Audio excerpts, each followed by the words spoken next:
Hi everyone, welcome back to my cave. My name is Nubs. Today we're going to do something a little different. I'm trying to keep these videos as different and sort of engaging as I can to make sure that you guys get a little bit of everything, so that when you're trying to decide whether or not you should get into state glass, there's hopefully some information out there that I can give you that will help you make up your mind. One of the things I said in the first video is that you don't need to spend a lot of money on tools, and I'm going to try and back that up by unboxing today an Amazon $25 toolkit, as well as a glass cutter that's I think it was $10, and together we'll make a project from start to finish with these tools, and we'll see, can you get it done with a cheap toolkit? Who knows? Let's get to it. Okay, so here we go with the tools that I use currently on a daily basis. The first thing you're going to use right here, some safety glasses. You want to get something nice and big that'll cover your eyes from the sides as well as up and down. I use these obviously when I'm cutting glass or when I'm grinding glass the most. That's when I would do it most often. Next is a pair of gloves. I really love these gloves. They're very soft. They're light and they have a great grip on the glass from the rubber texture. Next is my glass cutter. This is one that you don't see too often in stained glass. This is what I actually learned on, so I've just sort of stuck with it. But it just fits my hand absolutely perfect. My finger doesn't go past, and it's a fantastic cutter, and I find it really, really works well. But that doesn't mean that your traditional long form ones are bad or anything like that. I do have those, and when I do a long cut on a piece of glass, I often use this. That way I just score it down, and it works very well, but I prefer this little one. Next are the grocer pliers. You notice that you have a flat side on one side, a curved side on the other. So when you're cutting your glass and you want to break it free, you can use these. They're also great for chipping glass. If you have, say, a little teeny bit that you want to cut off that won't work well with the glass cutter, you can use that as well, and just simply holding your piece. The next ones would be your running pliers. These are fantastic. They're very heavy. They have a set screw which allows you to set how open or wide you want your grips. You don't want it to be too hard. Like, you want to be able to use light pressure on your glass when you're cutting it. The needle nose pliers I use in order to put on the hoops at the top of my project so that you can hang them. Then you have the burnishing tool right here. This is great for putting on your copper foil and making sure it's nice and smooth and well adhered to the piece of glass. These cutters I use when I'm when I'm doing the little hoops on top. I have these pins, which is what I use to set my pieces on the pattern to make sure that they don't slide around when I'm trying to solder. And the one strange one you'll find here is I use a piece of Coke can. Solder does not stick well, or does not bond to aluminum. So if ever you're trying to put on a piece of glass and you notice that say you've soldered it and it lifts, because sometimes it will do that when it heats, it'll lift a piece and you go, oh man, I want to be able to fix that. The easiest way is to be able to slide this in through the piece, and because it doesn't stick, it will allow the piece of glass to come free. And that's I drink a lot of Coke, so that's a free little tool that I got. All right, so the first thing we're going to do here is we're going to open up this toolkit. I have already opened it, taken out all the parts so that we can see what I get in it, and I didn't have to rip all the plastic off on camera. First of all, I guess we'll start with the main tools. So here you've got your grocer pliers. They have a nice weight, good grip, can't really complain. They're a little tighter than the ones that I use today, but I gotta be honest, I'd be very happy with these ones. They don't seem much different, to be perfectly honest with you. These ones I bought back in late 90s. I'm still using them, they last forever. These seem pretty good. They have a good spring back on them. Yeah, I'm very happy with that. Can't say I'm disappointed. The next thing, the running pliers. The only thing I will say is they don't have a line on them. They should have a line to say where your cut is. If I remember correctly, mine didn't have a great line on it either, so I ended up just putting one in with marker. I'll probably do the same thing on these ones if I ever end up using them. They also come with a set screw that will allow you to open and close your jaws as you need. It's a bit loose, but I don't really think that would be too much of an issue. Yeah, I gotta say, for $20, perfectly good set of main tools. The glass cutter is a pistol grip style. I don't have any real hands-on use with something like this. We're going to give it a try. It has a reservoir for glass oil now, or for cutter oil, I should say. And they give you these little eyedroppers in order to put the glass. The one thing I will say is you're not supposed to fill this. You do not need that much glass cutter oil. A couple shots with this will be just perfect. Inside of your glass cutter, in here you have a wick and a little thing, so when you depress it, it will let a little bit of oil come down and coat the cutter wheel. So just one thing, just don't fill this thing with glass cutter oil. It's absolutely not necessary. This one here, I think the wick is long since gone because this has had oil in it for years, and it's still got oil inside of it. So the glass cutter is pretty nice. They give you a little screwdriver for your set screw here in order to take the new ones on and off. They give you 2 spare wheels. It's pretty nice to have that. And I actually don't know what this would be for. It's like a pen style with a point on it. I'm not sure what you use this for. It's not something that I've ever needed, but there you go. All right, so along with the glass cutter kit, I bought a simple glass cutter. And we're gonna just take a look at this. This one I haven't tried or used. So this thing also comes with a couple of spare heads. They're very blocky heads. That's one thing I will notice. The heads that I'm used to working with is much smaller. Glass cutter wheel is pretty much the same, but I'm not used to such a large glass cutter. This one, I will say, feels very premium. It's actually very nice. It's got a good weight to it. This, if you're tapping, you'll have a good round surface to tap on the glass from underneath, whereas this one will be a little bit more awkward, I think. I have put oil in it, and I did test that it does work. It is putting oil on so it's going to coat it nicely. This glass cutter, yeah, I've got to say, I'm pretty impressed. It also has a reservoir with an O-ring to keep it from leaking, which is nice. But I really like the weight and the feel. That the texture on the metal is actually very nice. I could see using this one would be quite pleasant. So when we do our project here, I'm going to use both of these, and we'll see what happens. I'll just put some oil in this one as well to make sure that we protect the head. And yeah, overall, I'm very impressed with these two kits, and I think we can get a lot done. Obviously, there's some tools like the burnishing tool that you didn't get with this kit to put down the foil, but I've seen people use everything from the bottom end of a paintbrush to using the side here. So there's a lot of things you can do in order to replace this one tool. But if you buy the copper foil, you often get a burnishing tool with it, so I don't think that's too much of an issue. So without further ado, we're going to get into a project. Let's do it. All right, so one of the things that I've talked about but never actually shown is my laminator. It's a very simple laminator. Nothing special about it. It's just, I think I paid about $30 for it. And then you can buy these packs of 100 laminating sleeves. Basically, you just take your sleeve and you put it inside, your paper inside, and then you just run it through the laminator.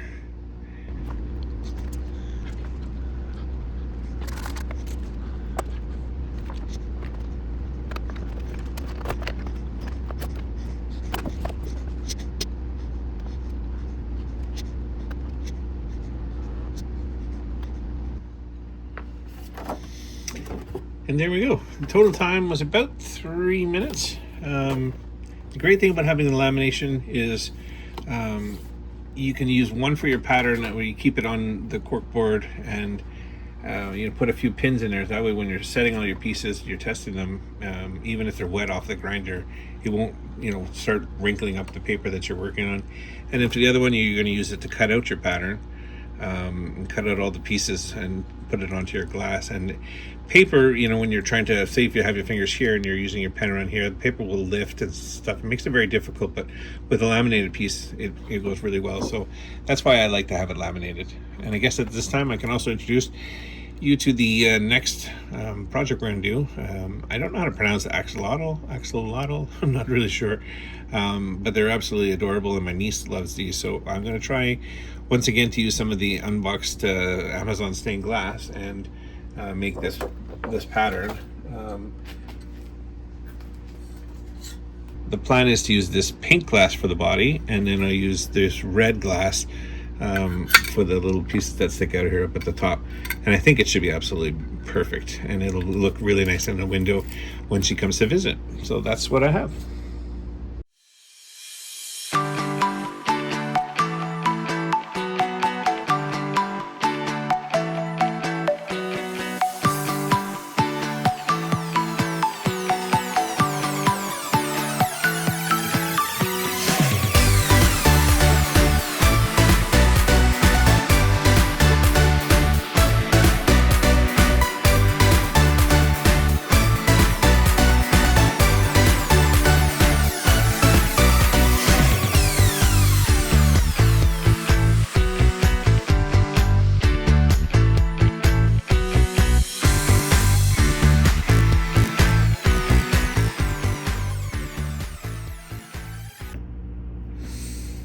Okay, so I've got my pieces all out on the glass where I think everything should go. At least on the pink glass here. I'll just quickly take care of these guys.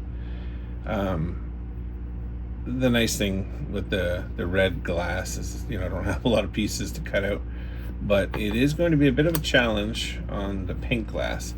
So I've laid out where I think would be the best placement for this glass and tried to make sure that I can get everything. It's like I said, it's going to be a bit of a challenge.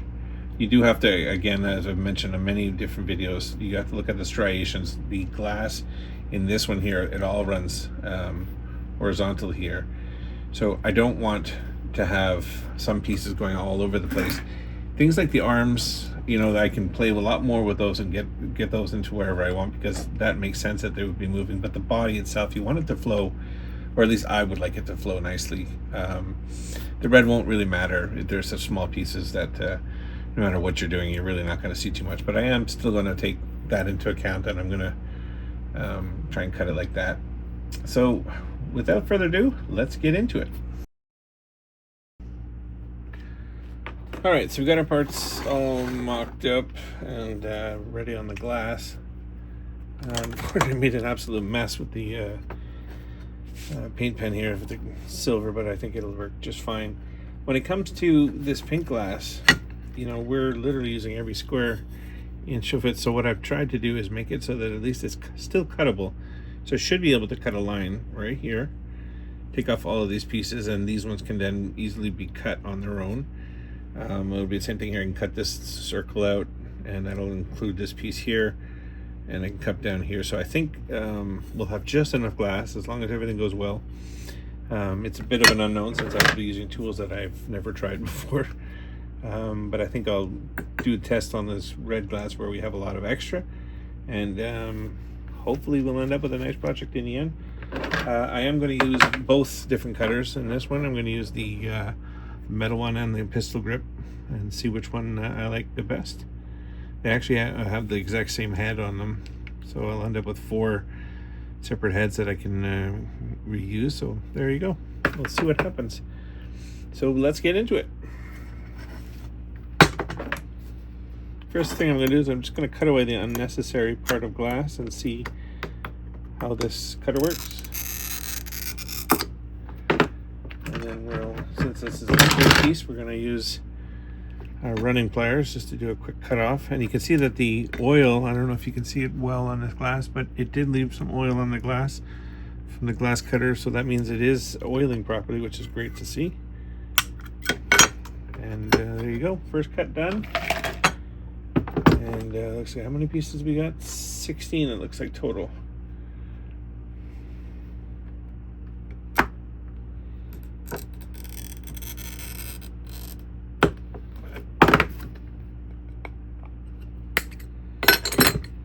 Alright, so now we get into the real pieces, and away we go.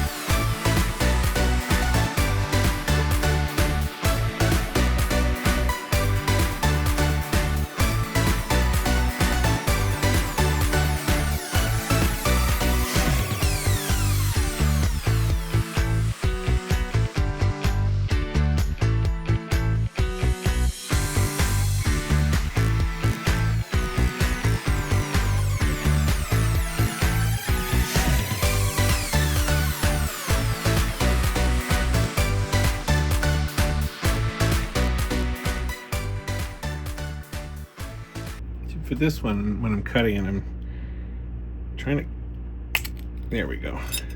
You do it slowly, you can get the run to start. You're not overly taxing it. If you try to go too hard, too fast, you'll end up breaking your part in a way that you're not hoping for.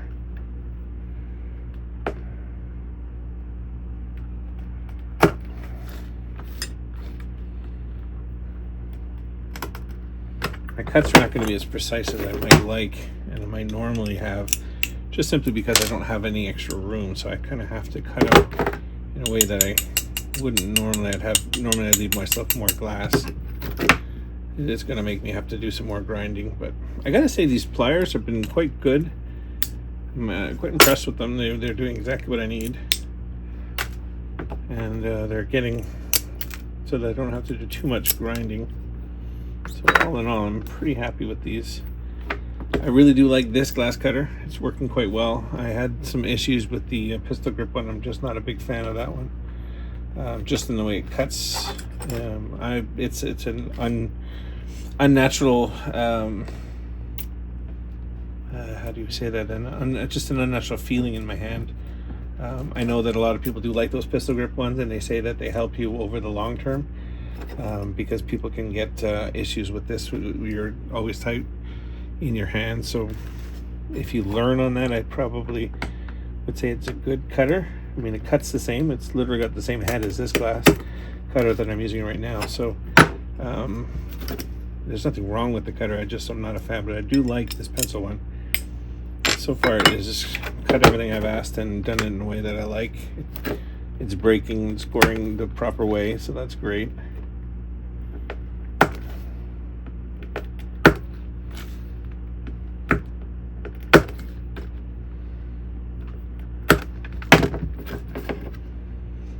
You will notice when I cut, I always throw my pieces over in a bin here on the side if they're big enough, just in case one day I decide I want to try mosaics. I'll have all the little pieces I could need for mosaics. I don't know if I'll ever get to that, but just in case, that's what I do.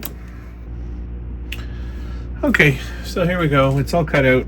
It is not nearly as precise as I'd like, but with small pieces, it's always a little bit more challenging for me.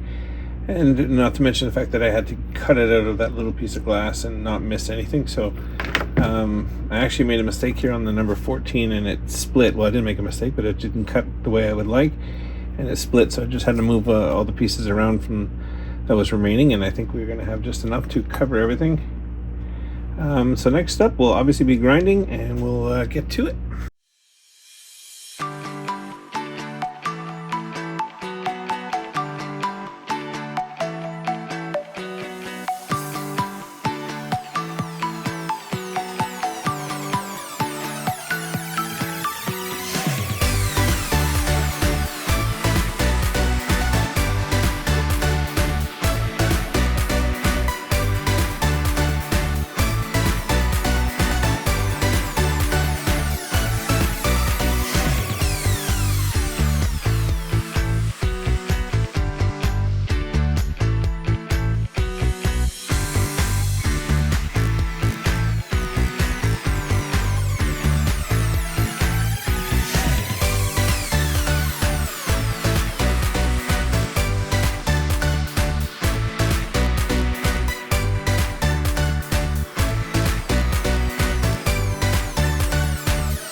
there it is. It's all ground down, ready to go. Now we're going to put on the copper foil. All right, so we're going to get back now to putting on our copper foil. So you want to put your piece dead center, or as close as you can get it. Slowly make your way all the way around, overlapping your seam. And just take a pair of scissors, cut it. I typically will run my fingers around the outside before I curl it in. Once you got it nice and curled, you just take your burnishing tool, go all the way around to ensure you have a nice bond, a nice adhesion.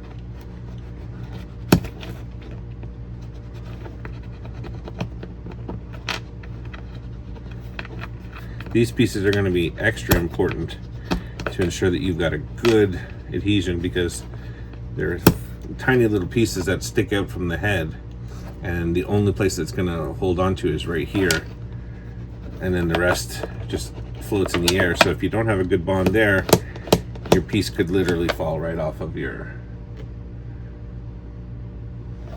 finished product. So you got to be very careful. So again, you just put it dead center, go all the way around as carefully as you can. You want it to be centered, and you want it to be the same all the way around, so you have the same kind of reveal, because this is exactly where your solder is going to stick. So if it's thicker in some areas and thinner in other areas, it will show up on your final product. You just have to take your time and go all the way around.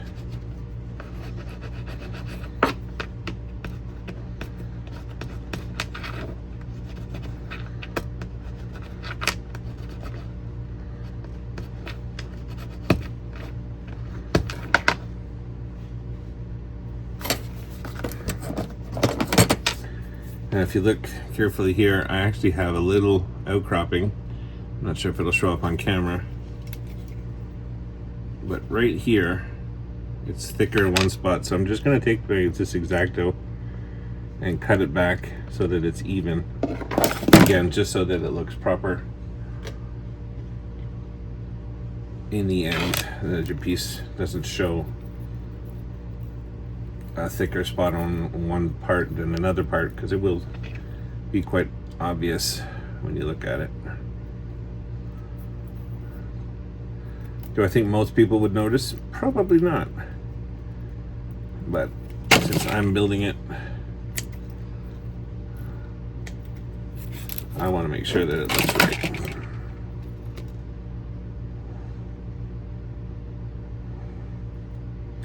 And you notice that coil from the copper starts to get a little annoying. They do sell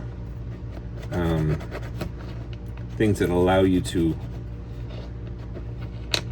unroll or unravel your copper foil in a nice way, but the reality is I've never really cared too much to go out and buy something for that. But they do sell something that will hold your foil like this, and then you just pull it out.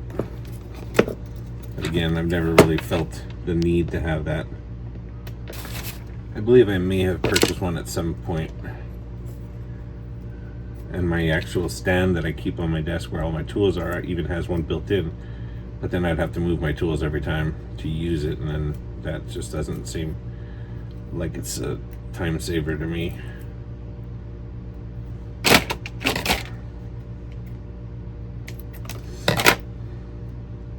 And I have a raised surface because I like to stand when I'm cutting my glass. I don't want to try and do it when I'm sitting down. So I actually have this raised part here that I use to keep up nice and high. But when I do my foiling, I like to be sitting. And it's much more detail oriented, and it takes a lot longer to do this step. So it's just personal preference, I guess. when you're doing these small pieces, this is where you start getting, I find anyway, you start getting little issues with the pieces being wrapped slightly different.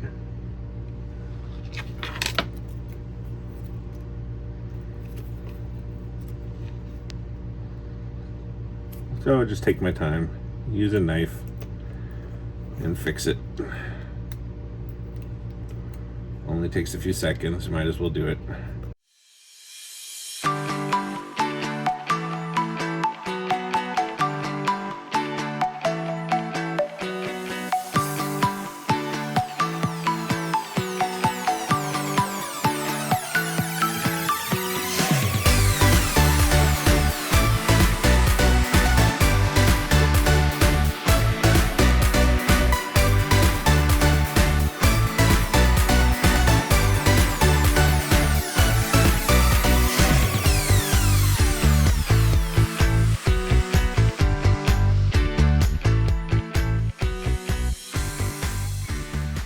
Alright, and there we go. She's all ready to go. Just need to align it a little bit better, and then we can get on with the soldering. So, as always, start off with a little bit. We're going to be putting on, I'll worry about aligning it after. We're just going to be tacking this together, so we just need to put all the points.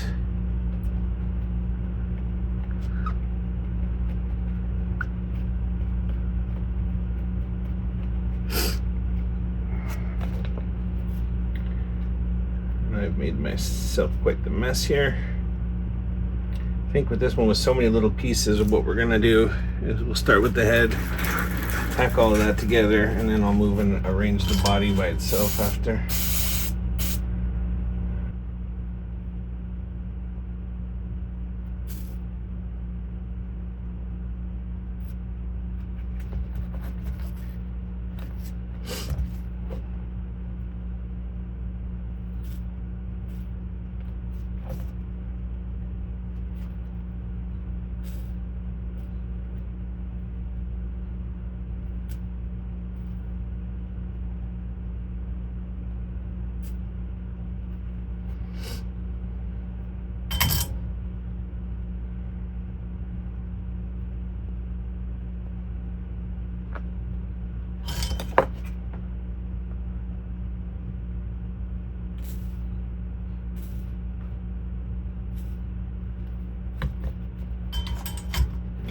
So now we got the head tacked in nicely. Just start to arrange the body.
So here's the finished product, or at least finished soldering anyways. And now we're going to put on some patina. All right, so this time we're going to be putting on a copper patina. Figured we'd do something a little different since you've seen me do the black repeatedly. We're going to try something a little different.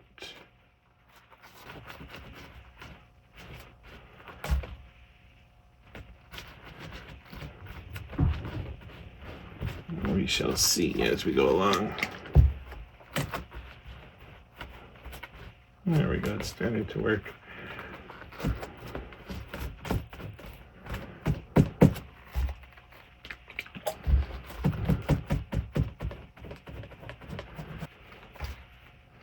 It's funny, I don't think I've ever done a copper piece before. And the stain goes on a little differently than I was expecting. It's much slower than I expected.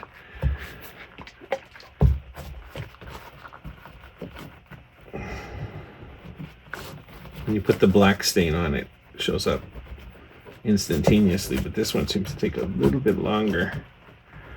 I was getting worried there that it wasn't going to work.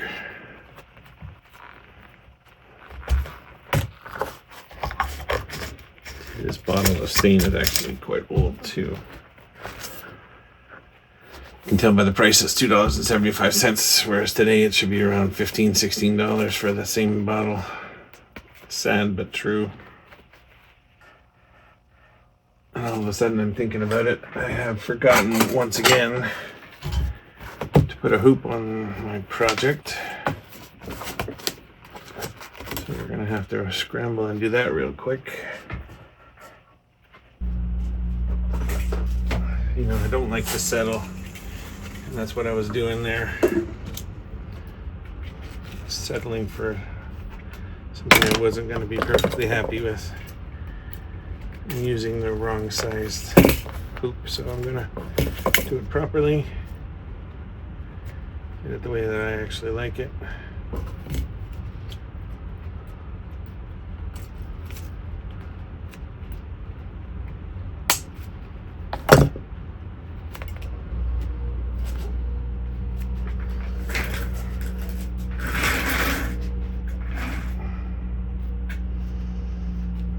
I've forgotten the hoop on every one of my last few projects. Not entirely sure why.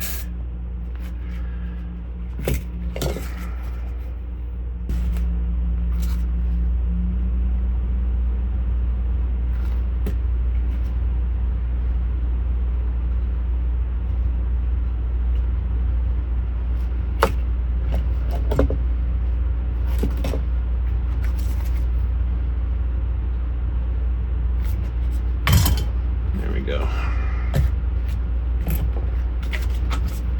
All right, here it is, the final product, all spiffy and shined up. I think it's really cute. I think she's gonna love it, and it'll go beautifully in her window. Well, there you go. I've never used copper before. This is the first time I've used the copper patina. It's it all depends on the light, which direction you're coming from. Sometimes it almost just looks like it's a black patina, and sometimes it gives it beautiful golden copper. So I gotta say I'm liking what I see. And there you go. All right, everyone. Well, here it is, the final product. I think it turned out really nice. As I mentioned, I had never tried the copper before, and I was kind of nervous when I first put it on because it was coming off sort of almost looking like the black. But when you put the polish on and you shine it up, it actually is really quite nice. It's yeah, for the first time, I gotta admit, I'm kind of disappointed I haven't tried it before. It just shows, you know, you never know what you're gonna get, and it's worthwhile experimenting and seeing what you like and what you don't like. So I think if I was to do flowers or something like that, I would probably use the copper because it's just, it's a stunning color. It turned out very nice. So all in all, I'm pretty happy with it. Came from, once again, the Amazon stained glass packs. This from the red. So we got the pink and the red piece both from that same pack. So I think, you know, all in all, we've gotten our money's worth out of those stained glass packs. We still have, I don't know, maybe 7 or 8 sheets left that we can try something else with. So That's it for today. I wish you all the best in your stained glass projects, and if you have any questions, leave them in the comments below. Thank you.